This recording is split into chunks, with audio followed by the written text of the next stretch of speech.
I was speaking with a Republican strategist about this bill and Speaker Mike Johnson's role here in the negotiations, and she said he essentially had to herd cats. You have to compromise with Republicans here on this point. You have to try adding this to make sure it had enough votes to pass, and it did.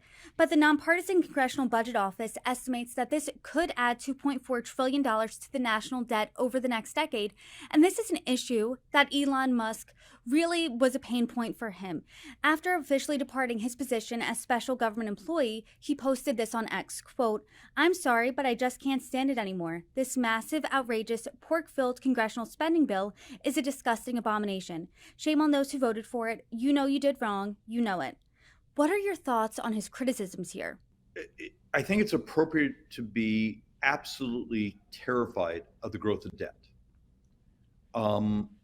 Because you're on the cusp, when you have to finance 6 billion a day, as we do today, in just a handful of years, we're borrowing almost 10 billion a day.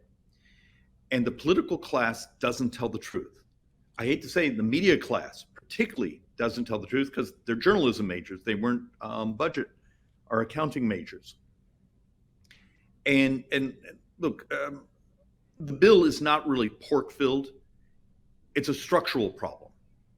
How do you get up in front of an audience and say, the next decade, the vast majority of debt, so the baseline was $22 trillion of borrowing, is interest and healthcare, Medicare. And unless you're willing to do things to sort of modernize how we deliver these services, well, that now requires policy, and policy that's going to disrupt bureaucracies and business models.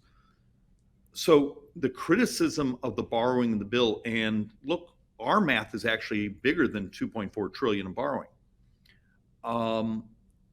It's absolutely, I think, appropriate, and we need that push from those who are actually concerned about the debt and deficits and demographics, because for so long, the Army's folks in our hallways here are in our office demanding more spending. They don't give a damn about the future, about the financing costs. It's basically, our business, our group, we want spending through the tax code, we want regulation that stops our competition, or we want direct handouts. And how do you build a political culture? It actually cares about markets and economic growth and fiscal constraint. And those don't really have constituencies right now. I want to talk about that fiscal constraint part because for years we've been hearing, hey, when it comes to the national debt, we are on an unsustainable path here. But when you're looking at this bill, if it's adding trillions to the national debt, I mean, how do you square that when someone says to you, hey, I thought you're concerned about this, even a deficit hawk is voting for this? I mean, what do you say to that?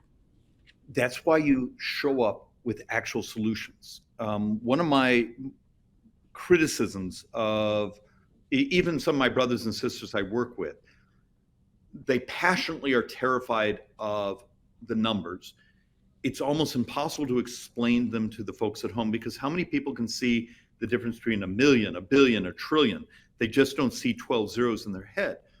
So that's why if you ever pay attention to what we do in our office and with the Joint Economic Committee, even our our position on Ways and Means, is we actually show up with solutions.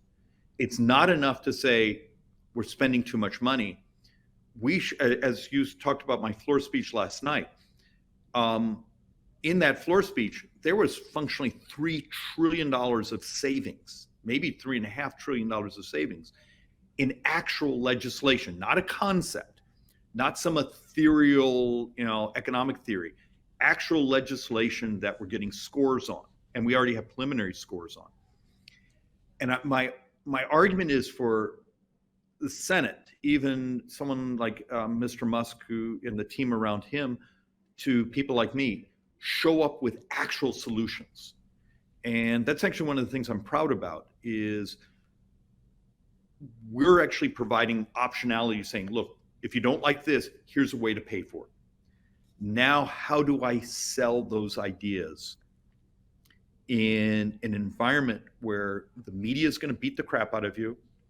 The folks who make money off the current inefficiencies, misalignments, make money, and you're trying to fix it. So like at this moment, I think there's television ads going up in my district beating the crap out of me because I'm trying to reform Medicare Advantage. You just got to toughen it up and do the right